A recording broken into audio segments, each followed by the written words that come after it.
In recent times, the younger generation has been leaving their parental homes to embark on their journeys toward independent adulthood.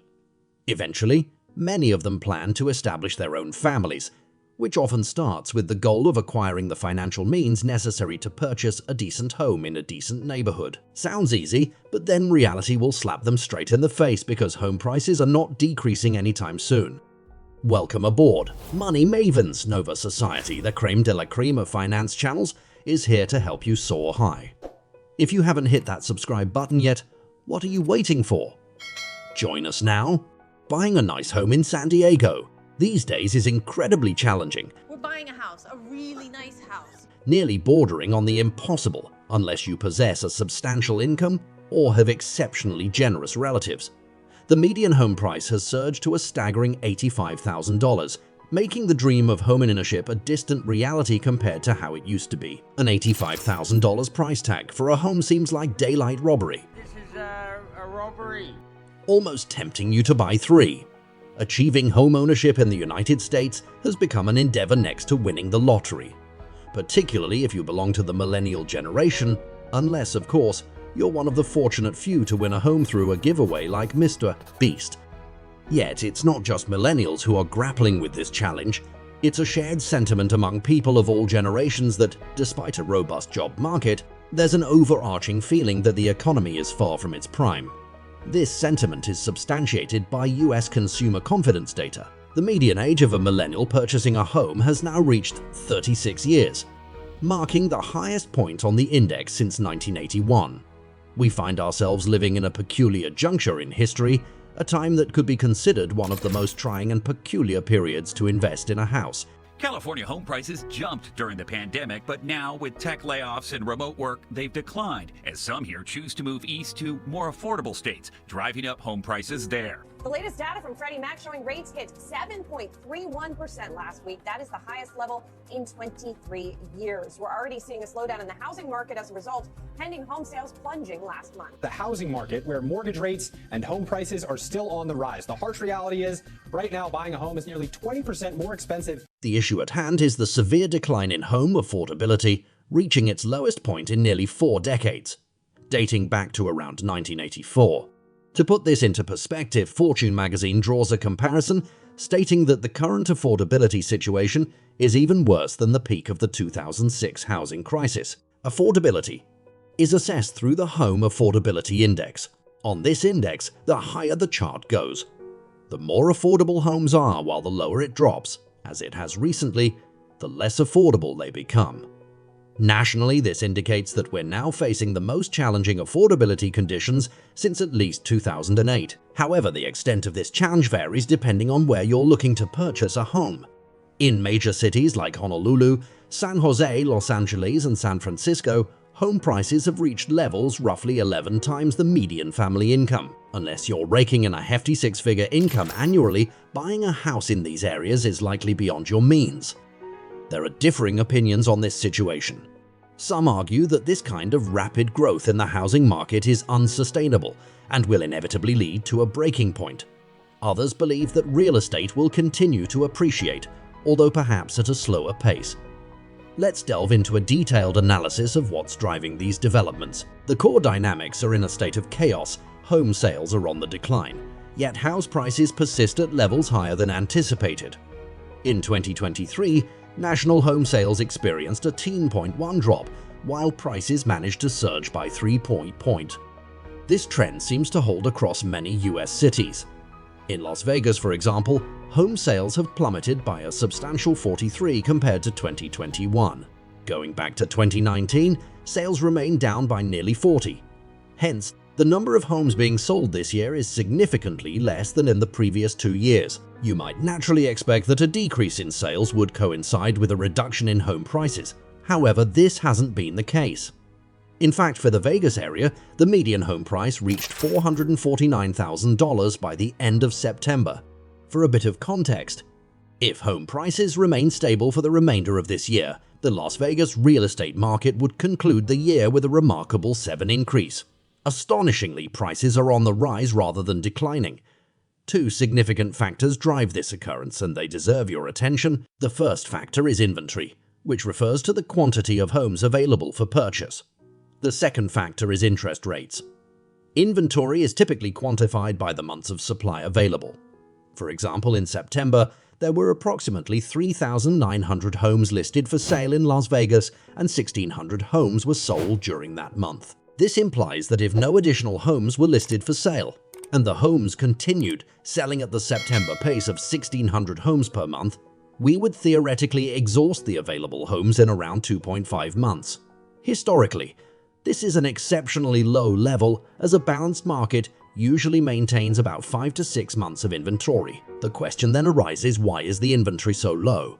There are a couple of reasons for this situation, but the first major reason for the low inventory is a decline in home sales. To illustrate, if we compare the number of homes sold between September this year and September of 2019, home sales have dropped by nearly 40. We are simply not selling as many homes as before. The second reason is that homeowners currently can't afford to sell their houses.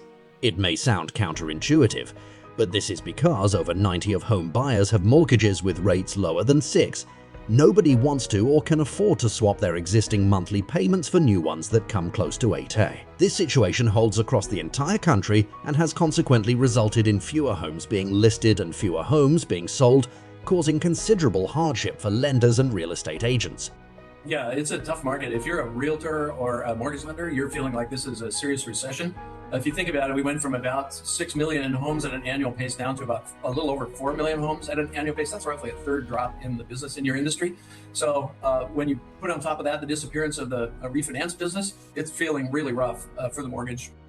As a result of higher interest rates, we are now selling approximately 1/3 fewer homes. To work around this problem, many people are opting to purchase new homes, as home builders can absorb the impact of these higher interest rates and provide customers with lower rates or enticing incentives such as substantial contributions toward closing costs or home upgrades. This is a reasonable option to consider, but it comes with a drawback. You will find considerably fewer newly constructed houses available this year compared to just a couple of years ago. For instance, many of the new construction projects are focused on condominiums and townhomes, which are certainly appealing, but are also being listed for nearly $400,000. That's a significant sum of money for what used to get you a single-story home in a nice neighborhood. Paying $400,000 for that type of property seems unusual for a place like Las Vegas. Demand for home purchases has slowed, but so has the supply, resulting in a standoff between buyers and sellers, and prices are either relatively stagnant or slowly increasing. There are several compelling reasons to consider waiting before making a home purchase this year. First, 36.3% of homes are being sold above their list prices. Sounds expensive. Which is quite remarkable, particularly given the current high interest rates. However, it's anticipated that we will eventually return to historical average levels of inventory, and interest rates should also decrease as per the Federal Reserve's latest projections and the information they have shared with the public. Rates are expected to decline sometime in 2024, leading to an increase in the number of people wanting to sell their homes and, consequently, greater inventory.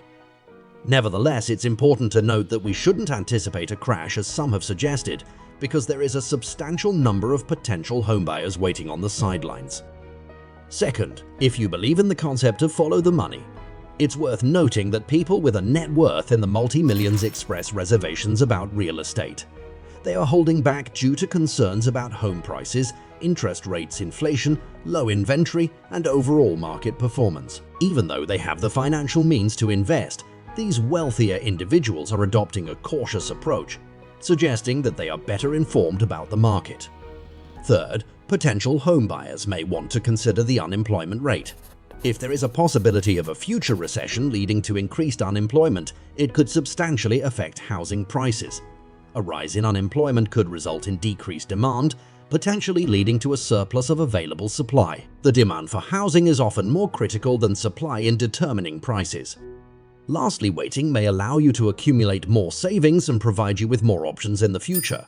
While renting and buying are often compared as if they were equivalent choices, they are quite different in practice. Renters typically opt for practicality and flexibility, whereas homebuyers often focus on their dream homes, which tend to be more expensive. Therefore, renting can provide greater flexibility and financial savings for the future. If purchasing a home seems like a sensible decision right now, then it's worth considering a purchase at this time.